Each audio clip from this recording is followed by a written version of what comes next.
Welcome to Monday Stuff for the week of March 4th, 2013. Going to take a look at the inside news, the outside news, the stuff from Muse, and all the upcoming reviews for YourMovieFriend.com for this week. Just coming to check out, 21 and Over. Right now, getting ready to head in and watch that. I'll hopefully screen that later this week. But before I headed in, wanted to let you know some stuff that's going on. First, let's take a look at the inside news. Draw your attention to Geekvolution's channel for who reviews the reviewers. Made the next round, so now it's down to the final 5. And really having a good time with this. This time I have to review something that has to do with Ghostbusters, which is really interesting for me because I'm not really a Ghostbusters fan. I know, for shame, right? I mean, the movie's funny, and the thing is, I kind of didn't get to see it till I was a little bit older.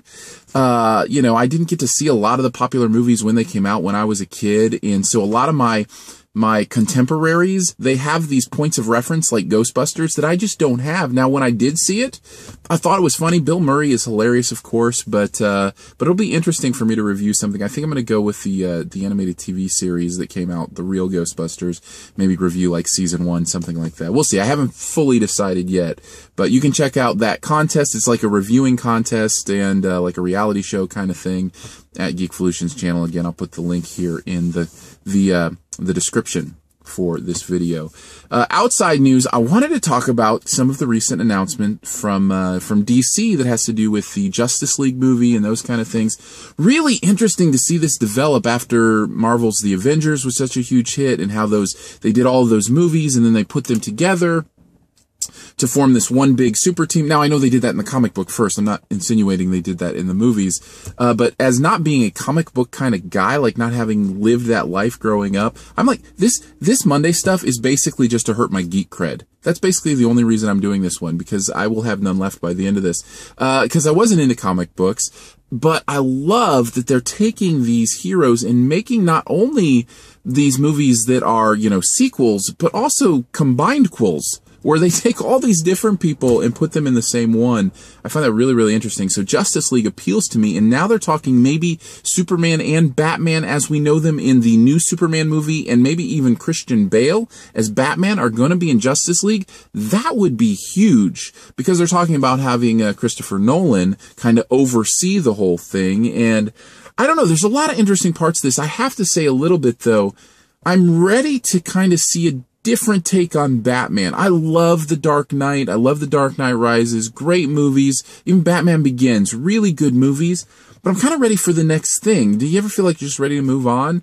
So I don't know if that's the Batman I want to see in these movies, but then again, I think it'll work. And they're talking about Zack Snyder possibly directing Justice League, which would be, again, incredible, especially if Man of Steel is as good as rumors are saying that it is. Again, all of this is rumor and speculation, but somebody's going to have to help me out and let me know who else is in Justice League. I know Batman and Superman. Is Wonder Woman DC? Geek credibility just plummeting as we speak. Point being, I'm excited to see the movie, and this new news, I guess overall got me a little more excited to see what's going to happen with Superman and Batman in the same movie. Although all I think are the he-she videos, how it should have ended. They always use Batman and Superman sitting in a diner chatting about stuff, and maybe that's what the Justice League movie will be. They'll just be cracking jokes at each other. I don't know. It could work. As far as the stuff from Muse, Frank James Bailey on YouTube commented on my Monday stuff last week about Seth MacFarlane being Oscar host, and said something along the lines of that he thought Seth did an okay job, and he was certainly better than the guy last year and the two people who did it a couple years ago. I want to comment on this, although it already feels like old news even now. The Academy Awards, even though it was like a week ago, feels like it was forever ago. So this will be the last I say about it, but it piqued me in a way that I really wanted to mention how I feel about the host of the Academy Awards. First of all, I don't think Seth MacFarlane was awful. I think I even said in that video that it was the material. I think his writers were really poor. Now, he's a part of that, so he does bear some of that blame, obviously.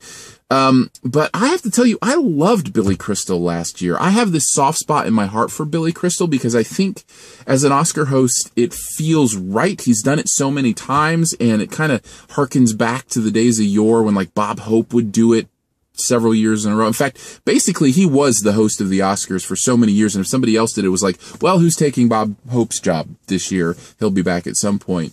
And I really feel like Billy Crystal could be that guy, although he is getting older, and maybe they feel like the young demographic won't tune into him, and that's probably what the Seth MacFarlane thing was all about anyway, and they're probably right. What do I know? I really enjoyed him. Now, as far as Anne Hathaway and James Franco, that was a disaster, and I think anybody will admit that. And yeah, it's hard to do worse than that. Seth MacFarlane at least had that going for him. 2 years ago were the worst Oscar hosts of all time, which is interesting because Anne Hathaway is fun enough and interesting enough. I just think James Franco, his whole shtick of being disinterested just didn't work. Also, I'll pitch Steve Martin out there. I think he's hosted a few times and usually does a great job. If it's going to be somebody else, why not somebody like Tom Hanks? The dude is always so personable and so real, and I think he'd be an incredible host. But I really feel like they need to find somebody and make it their permanent gig and just say, look, you're the host of the Oscars for the next 4 years. Like, sign a long-term contract. I think that's genius. I think it also, what it does is it takes back a lot of the criticism because people are like, okay, this is the host, and it's, you know, it doesn't become such a thing every year. Because I think there's this thing where, okay, how's the host going to do? And it kind of distracts from the awards themselves. And if you had kind of a consistent host, I think that you'd have a better idea of, you know, what the show was like and not just who the host was. So that's my opinion as far as that goes. Upcoming this week at Your Movie Friend as far as reviews go, like I said, I'm going to go see 21 and Older today. Hopefully I'll get that up. Safe Haven. I wanted to make sure I got a review of that up. Jack the Giant Slayer. We'll get my review of that up as well, and maybe another one as well. I'll put the poster up because I can't think off the top of my head and I don't have notes. I'll put the poster up here if there's another review I'm doing this week. But stay tuned for all that, and thanks for tuning in for Monday Stuff, and I'll catch you next week.